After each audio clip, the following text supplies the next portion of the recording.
प्रिय विद्यार्थियों, आज हम समाजशास्त्र की अध्ययन पद्धतियों में निदर्शन का अध्ययन करेंगे, जिसे हम अंग्रेजी भाषा में सैंपलिंग के भी नाम से जानते हैं। निदर्शन सामाजिक अनुसंधान एवं सर्वेक्षण की आधारशिला होती है। किसी भी प्रकार का अध्ययन करने से पूर्व एक अनुसंधानकर्ता को यह तय करना होता है कि वह समूह के सभी सदस्यों से संपर्क स्थापित करके तथ्यों का संकलन करेगा अथवा उनमें से कुछ सदस्यों को प्रतिनिधि के रूप में चुनकर अध्ययन करेगा।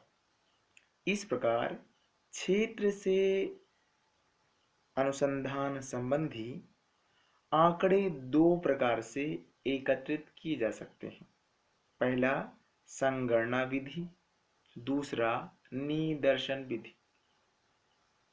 संगणना विधि या पद्धति अध्ययन की वह विधि है जिसके अंतर्गत समग्र अथवा क्षेत्र की सभी इकाइयों का अध्ययन कर सूचनाएं संकलित या इकट्ठा की जाती है, जबकि निदर्शन पद्धति में समग्र में से कुछ इकाइयों को अध्ययन हेतु प्रतिनिधि के रूप में चुनना ही निदर्शन कहलाता है। निदर्शन का प्रयोग प्राचीन काल से हो रहा है। दैनिक जीवन में भी हम निदर्शन विधि का प्रयोग खूब करते हैं। बाजार में गेहूं, चावल एवं दाल आदि खरीदते समय बोरियों में से मुट्ठी भर दाने लेकर उनकी जांच करते हैं। इसी प्रकार से केवल एक बूंद रक्त की परीक्षा कर डॉक्टर रोगी के रक्त के बारे में निष्कर्ष निकाल लेता है। व्यापारी लोग भी हजारों चीजों की परख करने के लिए ढेर में से कुछ नमूना लेकर निष्कर्ष निकालते हैं और इस निष्कर्ष को सारे ढेर पर लागू करते हैं।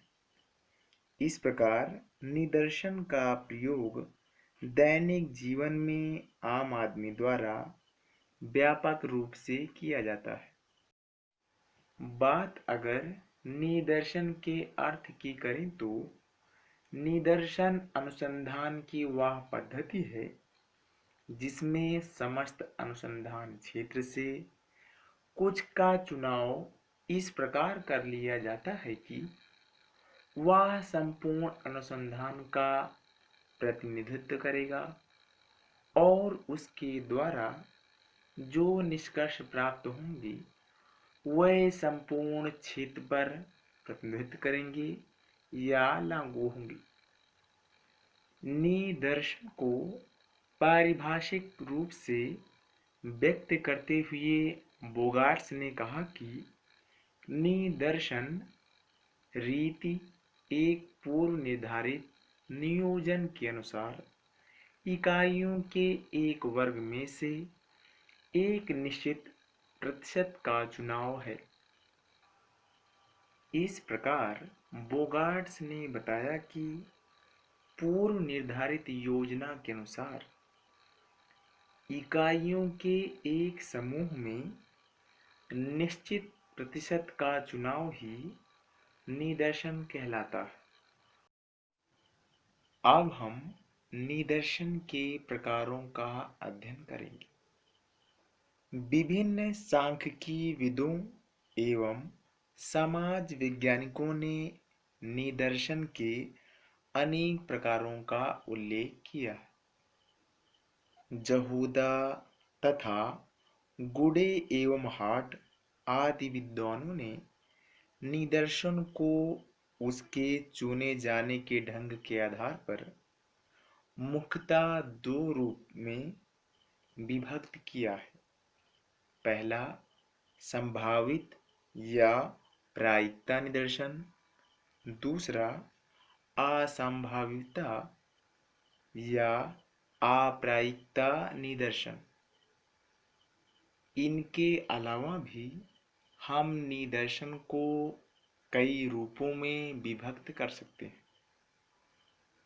लेकिन ध्यान देने योग्य बात यह है कि हम अपने अध्ययन में निदर्शन के किस प्रकार का चयन करेंगे, यह समग्र की प्रकृति, समय, धन, श्रम एवं अनुभव की उपलब्धता आदि कई बातों पर निर्भर करता है। हम निदर्शन को कई प्रकार से प्रकट कर सकते हैं। पहला, साविचार या उद्देश्यपूर्ण निदर्शन। इसके अंतर्गत जब अनुसंधानकर्ता जानबूझकर किसी उद्देश्य से समग्र में से अध्ययन हेतु कुछ इकाइयों का चुनाव करता है, तो उसे उद्देश्यपूर्ण अथवा साविचार निदर्शन कहते हैं। इस प्रकार के चुनाव में चुनने वाले की इच्छा, उसका निर्णय तथा उद्देश्य ही प्रधान होता है। इसमें आकस्मिकता पर कुछ भी छोड़ा नहीं जाता। दूसरा, दैव या संभाविता निदर्शन। यह वह निदर्शन है जिसमें समग्र की प्रत्येक इकाई के चुने जाने के समान अवसर होते हैं।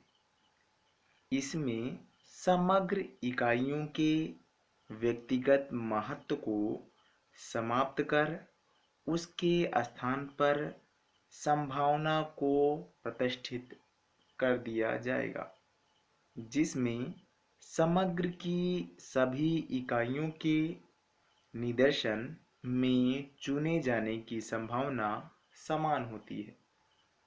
इस पद्धति में इकाइयों को चुनने की कई विधियां हैं, जैसे लॉटरी विधि, कार्ड विधि, नियमित अंकन विधि, टिपेड विधि इत्यादि।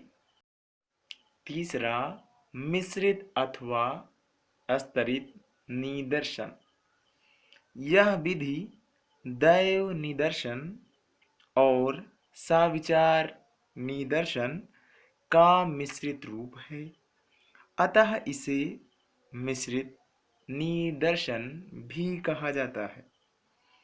इस विधि का प्रयोग दैव निदर्शन और साविचार निदर्शन दोनों के लाभों को एक साथ प्राप्त करने के लिए किया जाता है।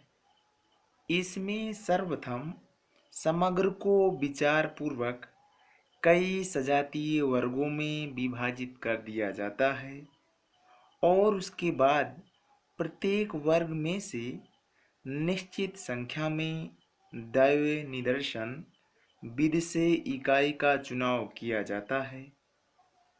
उदाहरण के लिए, यदि हमें इलाहाबाद नगर में जाति व्यवस्था का अध्ययन करना है, तो सबसे पहले हमें संपूर्ण नगर को विभिन्न जातियों में बांट देंगे और उसके पश्चात प्रत्येक जाति या समूह में से दैव निदर्शन विधि से निश्चित मात्रा में इकाइयों का चयन करेंगे।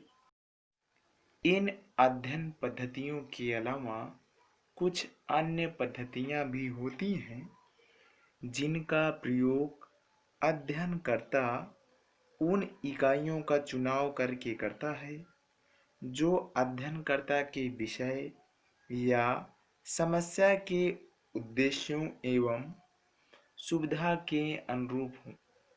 जैसे कोटा निदर्शन, बहुचरण निदर्शन, बहुस्तरीय निदर्शन, सुविधानुसार निदर्शन एवं स्वयं निर्वाचित निदर्शन। अब हम निदर्शन की आवश्यकता या महत्व का अध्ययन करेंगे।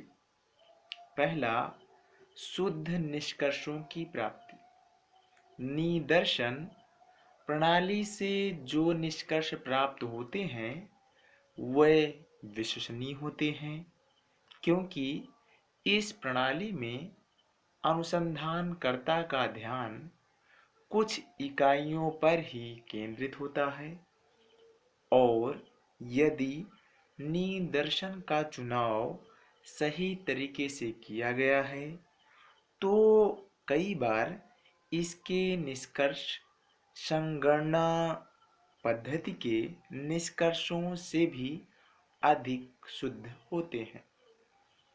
दूसरा, व्यय की बचत। निदर्शन अपव्यय को रोकता है। समग्र पद्धतियों में या अन्य पद्धतियों में प्रत्येक व्यक्ति से संपर्क स्थापित किया जाता है और अधिक धन की बर्बादी होती है, लेकिन निदर्शन में कुछ चुने हुए प्रतिनिधियों को ही आधार मानकर किया जाता है। अतः निदर्शन में व्यय की बचत होती है। निदर्शन में संगणना विधि की तुलना में स्टेशनरी, फाइलों, कार्यकर्ताओं के वेतन, यात्रा भत्ता आदि पर कम खर्च करना पड़ता है। तीसरा, समय की बचत। निदर्शन में समग्र का अध्ययन न करके केवल कुछ प्रतिनिधि इकाइयों का ही अध्ययन किया जाता है, अतः समय कम लगता है। समय की बचत एवं शीघ्र निर्णय आधुनिक युग की मांग है, जिसे निदर्शन द्वारा ही पूरा किया जा सकता है। चौथा, विश्वसनीयता। निदर्शन के लिए चुनी हुई कुछ इकाइयाँ अपेक्षाकृत अधिक शुद्धता से संग्रहित की जा सकती हैं और अनुसंधान की संगणना विधि की अपेक्षा अधिक शुद्ध निष्कर्ष प्रदान कर सकती हैं। इस प्रकार निदर्शन द्वारा किए गए निष्कर्ष विश्वसनीय कहे जा सकते हैं।